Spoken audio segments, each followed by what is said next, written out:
عفوك إني للنور مدت يداي نزعت أسرار قلبي وجئت ألقي أسايا رباه عفوك إني للنور مدت يداي نزعت أسرار قلبي وجئت ألقي أسايا. بسم الله الرحمن الرحيم. إن الحمد لله نحمده ونستعينه ونستغفره ونعوذ بالله من شرور أنفسنا ومن سيئات أعمالنا. من يهده الله فلا مضل له ومن يضلله فلا هادي له. نشهد أن لا إله إلا الله ونشهد أن محمدا عبده ورسوله. أما بعد. Assalamu alaykum va rahmatullohi va barakatuh. Bugungi darsimiz huququl amil va robbil amal. Ishchining va ishchini egasining haqqi. Amalu huwa qawamul hayat va la yastaghni anhu an-nas lil amil. Ish hayot uchun kerakli bo'ladigan narsa ekan. ولا يستغنى عنه الناس وإنسانlar uchun للعامل ولا رب العامل. ishchi va ishchilarni egasi bo'lmasa ish ham yo'q bo'ladi. ولذلك فإن الأنبياء shuningdek anbiyolar ham الذين هم أفضل خلق الله عليهم الصلاة والسلام. ular ya'ni anbiyolar Allah Taoloni bandalari ichida eng afzallaridir. Qad amalu ular ham ishlaganlar. Laqad amila Adamu biz-zara'ati wa Nuhun bin-najarati wa Davud bil-hadidati wa Muhammadun sallallohu alayhi wa sallam bi-ra'yil ghanam wat-tijara.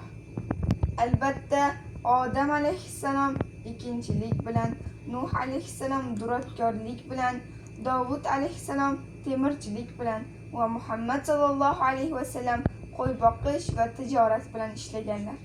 Lada jaa hasu alal amali va sa'i alayhi. Albatta bu ishlashlik haqida hadislar ham mavjud. Avvalu haqqul amil. Birinchi ishchining haqqi. Birinchi haqqi adamu taklifil amal fawqa ta'atihi. Ishchiga toqatidan ortiq narsani yuklamaslik. Ikkinchi haqqi al-muamalatu bil husna. Chiroyli muomala qilishlik. Qalat Aisha radhiyallohu anha ma daraba Rasululloh sallallohu alayhi va sallam shay'an qattu bi yadihi wala imra'atan wala khadiman. Aisha radhiyallohu anhadan rivoyat qilinadi. Rasululloh sallallohu alayhi va sallam xoh ayolni bo'lsin, xoh xizmatkorni bo'lsin, hech narsani qo'llari bilan urmaganlar deganlar. Qala Anas radhiyallohu anhu, Anas radhiyallohu anhu aytadi: "Vallohi laqad hadamtuhu 9 sinin. Ma amiltu qala li shay'in sana'tu lima fa'alta kaza wa kaza wa la li shay'in taraktu halla fa'alta kaza wa kaza." Anas radhiyallohu anhudan rivoyat qilinadi. Allohga qasamki, men 9 yil xizmat qildim. U zot bir narsa qilgan bo'lsam, nimaga buni qilding yoki bir narsani tark qilgan bo'lsam, nega buni qilmading demaganlar. Uchinchi haqqi ala yabkhasahu haqquhu va ay ya'tihu ajratahu ala qadri amalihi. Uchinchi haqqi bo'lsa amaliga qarab maoshini berishlik. Qanday amal qilsa shunday qilib berishlik. Keyingisi bo'lsa husnul xulqi va ajma adanil amil. Ya'ni ishchiga chiroyli xulqli bo'lishlik va ishchiga aziyat yetkazmaslik. Keyingi haqqi bo'lsa al-ihtimamu bil amil. Ishchiga g'amxo'rlik qilishlik. Oltinchi haqlari al-vajibu tamkinul amil min adai, ma ifdarahu Allohu alayhi. Oltinchi haqqi bo'lsa, ana shu ishchiga farzlarini qilish uchun imkoniyat yaratib berishlik boshliq uchun vojibdir. Man ta'atika solat va siyam val haj va g'ayri.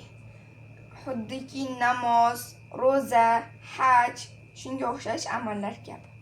Ya'ni shularni qilishlik uchun imkoniyat yaratib berishlik ana shu egasi uchun vojibdir. 7-chi haqqi lil amilil haqqu fir rohati. Dam olishdagi haqqi, ya'ni ishchini dam olishda ham haqqi bor ekan. Keyingi haqqi bo'lsa haqqud doman, kafforat haqqi. Endi keyingisi ishchini egasining haqqi. Huququ sohibil amal.